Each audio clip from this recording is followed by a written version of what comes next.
Uz Bībeli balstīts laulības portrets.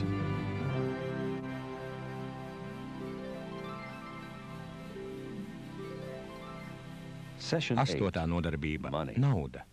Naudas kontrole caur mantkārību vai apmierinājumu.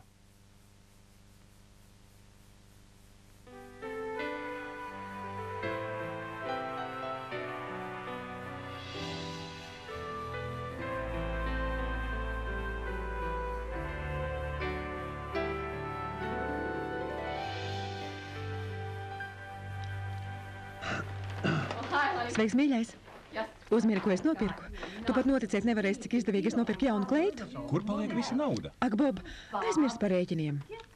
Ko tu par to domā? Tu nopirki jaunu kleitu? Tu neticēsi, cik izdevīgi es viņu nopirku. Tā jau bija nocenot, un tad pirmo izpārdošanas stundu bija vēl papildus 10% atlaide. Tu nopirki vēl vienu jaunu kleitu? Jā. Mēs to nevaram atļauties. Bob. Vai tu man nepateiktu, kā mēs par viņu samaksāsim? Neuztraucies, es jau samaksāju. Nē, nesamaksāju. Tieši to es tev mēģinu pateikt. Samaksāju gan. Es par to norēķinājos ar jauno kredītkarti. Tā maksā tikai $15. Jauna kredītkarte? Tikai $15 klāt pie mūsu ikmēneša maksājumiem. Tu pat nepamanīsi, ka tā būs jau atmaksāta. Debora, $5 šurp, 10 turp. Tas sasummēs. Mēs jau tā esam līdz augsim parādos. Nomierinies. Tieši tam ir domātas kredītkartes, lai varētu nopirkt dažas jaukas lietas tad, kad ir izbeigusies skaidra nauda. Es tev pateikšu, kam tās nav domātas. Tās nav domātas jaunu kleitu pirkšanai tad, kad tev tā nav vajadzīga. Aiznes to atpakaļ uz veikalu. Es gribu šo kleitu, Bob. Mēs ne par vienu peniju nepalielināsim savu parādu, un tas ir galīgais lēmums. Un es nenesīšu šo kleitu atpakaļ uz veikalu, un tas ir galīgais lēmums. Kādēļ mēs vienmēr strīdamies par naudu? Nauda. Patiesībā tie ir tikai papīra gabaliņi, taču tie šķir un rada lielus konfliktus tik daudzās laulībās. Daudzi laulību konsultanti apgalvo, ka tas ir galvenais šķiršanās iemesls. Viņiem vienreiz pietiek. Mēs skatāmies video seriālu Uz Bībeli balstīts laulības portrets. Mēs aplūkojam to, kas Bībelē teikts par laulību un kas tajā teikts par to, kā panākt, lai laulība būtu laimīga. Šajā nodarbībā mēs aplūkojam ļoti jūtīgu jautājumu. Ko Bībele māca par naudu laulības dzīvē? Ir tik daudz dažādu veidu, kā pieiet šim jautājumam, tik daudz dažādu ieteikumu, kurus varētu dot. Mēs to varētu nolikt malā un ķerties pie būtiskākajiem jautājumiem. Ir tik daudz reižu, kad mēs saskaramies ar laulātiem cilvēkiem, gan kristiešiem, gan nekristiešiem. Mēs konstatējam, ka cilvēki velk naudas zīmes, tik daudz dažādos virzienos. Atvainojiet. Lūdzu, piedodiet. Jūs pazīstat šo jauno pāri. Viņi paši iespundēja sevi aiz šīm restēm. Paklau, vai es vēl joprojām varu izmantot savas kredītkartes?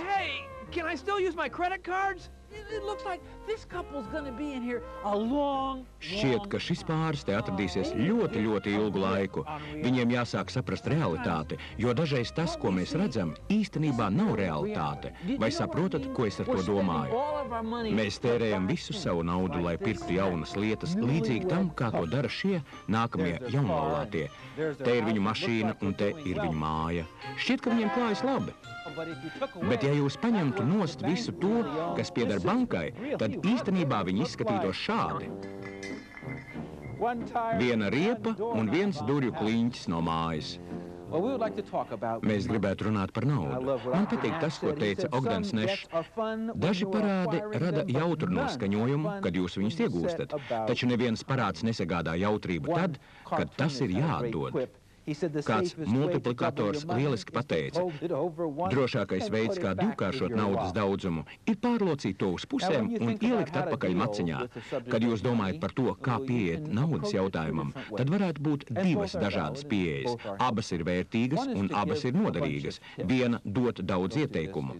Nedariet tā, dariet tā, te ir veids, kā labāk sastādīt savas naudas budžetu.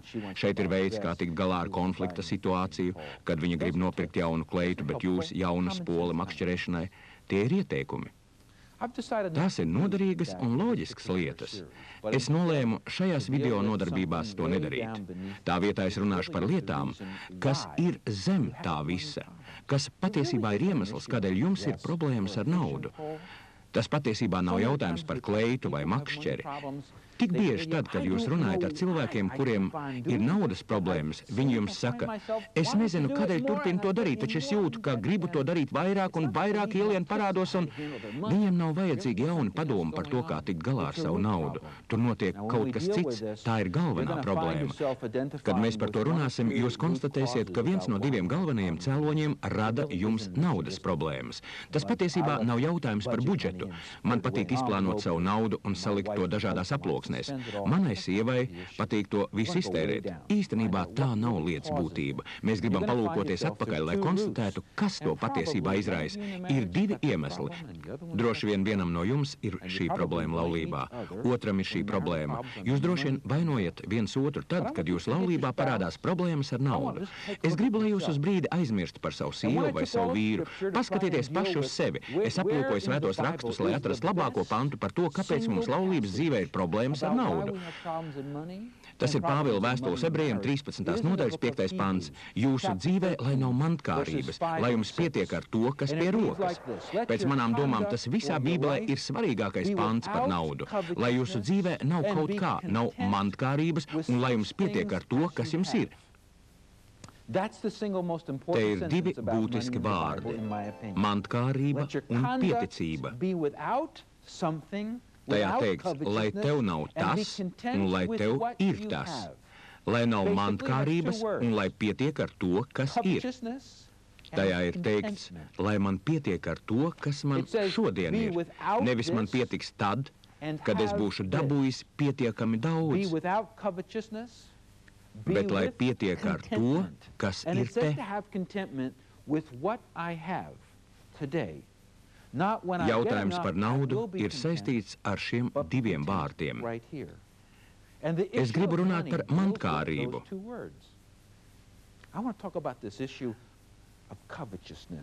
Ticiet vai nē, bet Bībelē ir divi dažādi grieķu vārdi, kas apzīmē mantkārību.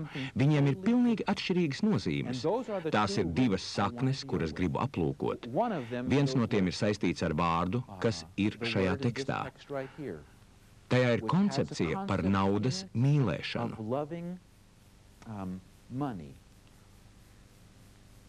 Otrs ir saistīts ar naudas mīlēšanu kādam īpašam nolūkam. Kad dažiem cilvēkiem parādās nauda, tā viņu kabatā izdedzina caurumu. Viņi dabū naudu, lai ko darītu, lai to iztērētu. Viņi nevar vien sagaidīt to brīdi, kad varēs iet tērēt un tērēt un tērēt. Ja jūs satiekat cilvēku, kuram ir šāda mantkārības forma, tad redzat, ka viņiem itin visur ir mantas. Tikko viņi dabū naudu, viņi pērk jaunas mantas. Tā ir viena mantkārības puse. Otra mantkārības puse izpaužas tā, ka cilvēks pelna naudu un grib to krāt. Viņi liek to bankā un nevar ciest tos brīžus, kad tā ir jātērē, vienalga kādam nolūkam. Viņi grib to taupīt. Kādēļ? Man ir jākrāj. Kādēļ? Noderēs lietainā dienā. Vai lietainā dienā viņi to izņems? Nē, neizņems. Ja tā naudas summa, kas ir šeit, ir laba, tad uzminiet, kas ir labāk. Vēl vairāk naudas. Vai zināt ko? Bībele šos vārdus sauc par mantkārību. Kurš no abiem variantiem esat jūs? Vai esat tērētājs? Jūs strādājat, lai tērētu. Vai arī jūs esat tas, kas noliek naudu malā? Es nelietošu vārdu krājējs, naudas uzglabātājs. Vienkārši jānoliek klētī. Un tur jāpatur. Jāļauj naudas daudzumam palielināties. Abos gadījumos, ja netiek saglabāts līdzsvars, Dievs to sauc par mantkārību. Tā ir vēlme gūt vairāk mantu vai vairāk naudas. Šis cilvēks dabū naudu, lai gūtu prieku kaut ko nopērkot. Viņi grib saņemt naudu un apmainīt to pret kaut ko, kas viņiem sagādā prieku. Šim